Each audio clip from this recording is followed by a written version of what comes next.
Abdul Rashid bin Ahmad, seorang pejabat awam berusia 35 tahun telah dituduh mengambil rasuah. Beliau didakwa di mahkamah kerana disyaki menyalahgunakan kuasanya untuk kepentingan sendiri. Dikatakan juga, Abdul Rashid telah dituduh dan didakwa menerima sejumlah RM24,000 dari syarikat sebagai sogokan. Dan juga disyaki berkaitan penyalahgunaan kuasa. Kes ini masih dalam proses pengadilan dan akan terus dipantau. Masyarakat diimbau supaya sentiasa mematuhi hukum dan menjauhi sebarang bentuk penyalahgunaan kuasa. Setelah Abdul Rashid menjalani hukumannya, dia kini dibebaskan untuk menjalani kehidupannya kembali. Dia mendapat peluang pekerjaan dan perlu hadir ke sesi temuduga. Okey, Encik Muhammad Rashid boleh dipersilakan masuk? Rashid ada berkongsi pengalaman bekerjanya kepada orang yang datang ke temuduga tersebut. Saya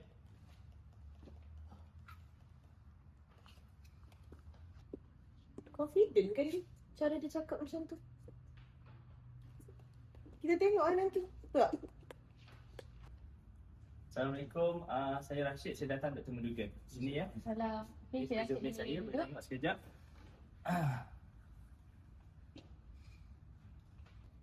Encik Rashid boleh ceritakan pengalaman bekerja sebelum ni? Sebelum ni saya bekerja dalam bidang sektor kerajaan. Saya berkhidmat dalam bahagian pengurusan. Alhamdulillah, saya rasa kerja saya agak bagus selama ni. Saya dapat pujian juga daripada orang-orang atasan saya. Jadi saya rasa saya nak pindah kerja ni sebab saya rasa ada peluang lebih cerah saya dekat luar ni. Okey, Encik Rashid. Tapi dalam rekod ni menunjukkan Encik pernah terlibat dalam kes rasuah, betul? Tak pernah dengar pula saya pasal rasuah tu. Saya rasa saya buat kerja selama ni, saya ikhlas, jujur dan amanah. Saya dah cuba sebaik mungkin. Ada orang cuba perangkap saya ni. Encik dengar daripada mana ni? Tapi Encik Rashid, dalam rekod menunjukkan Encik pernah terlibat dalam kes rasuah, betul? Encik yakin? Pernah nampak gambar ni? Tapi cik, ini benda lama cik. Takkan cik nak tengok rekod lama saya. Saya sekarang dah berubah cik. Saya dah tak buat benda-benda tu semua. Minta maaf, syarikat kami mementingkan integriti. Anda tidak layak.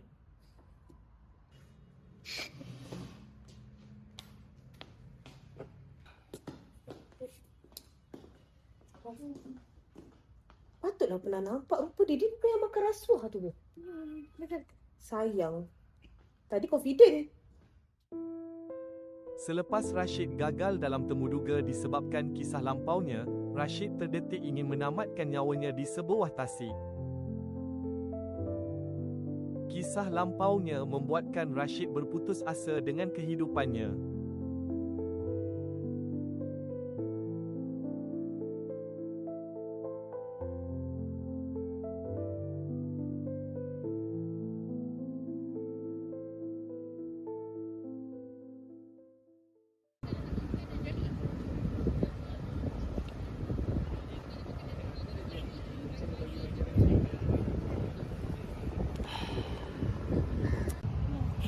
Sarah.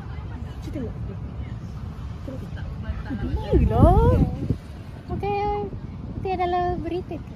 Kan? Yang bekas askar tu kan? Si Rashid tu kan? Itulah.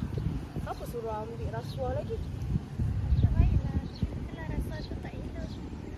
Tapi mungkin dia desperate kot. Makan diri. Dah cuma Sarah. Dah lah, aku dah tak tahan. Asyik kena kecam je. Aku rasa dah sampai sini lah. Aku dah tak boleh tahan. Dah lah.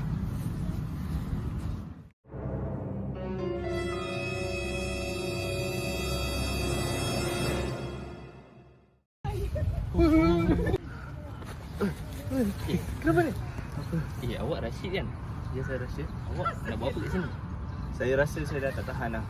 Semua orang salahkan saya. Saya sendiri jalan yang terbaik. Tapi jangan halang saya.